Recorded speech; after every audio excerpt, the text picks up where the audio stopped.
有寶山隧道，唔怕山泥傾瀉。咦？呢度邊度嚟㗎？呢度就係喺半山區寶山嘅排水隧道咯。點解當初要起呢條隧道啊？點解起呢條隧道啊？因為呢度周圍嗰啲地下水好高咯，我哋希望呢條隧道可以將啲地下水降低，咁嚟減低再發生大規模山泥傾瀉嘅可能咯。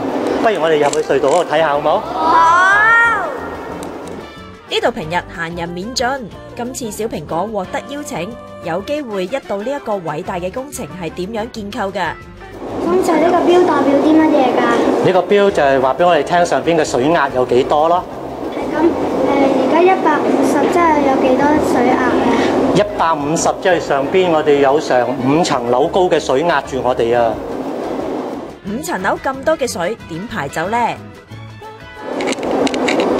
蘇 Sir，咁呢啲咩嚟㗎？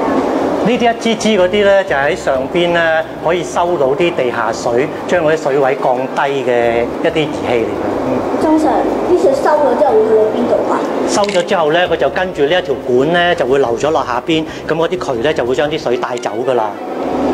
啲白色嗰啲嘢咩嚟㗎？哦，因為嗰度有啲水咧滲咗出嚟咯，所以咪整到咁嘅顏色咯。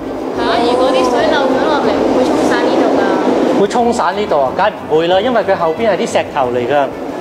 嗰啲水咧，只會透過啲石同石之間啲石縫咧，先至會滲到出嚟嘅，所以你唔使咁擔心。香港工程師學會稍後仲有2個工程項目半日遊活動，名額有限，額滿即止，想參加嘅就要快啲報名啦！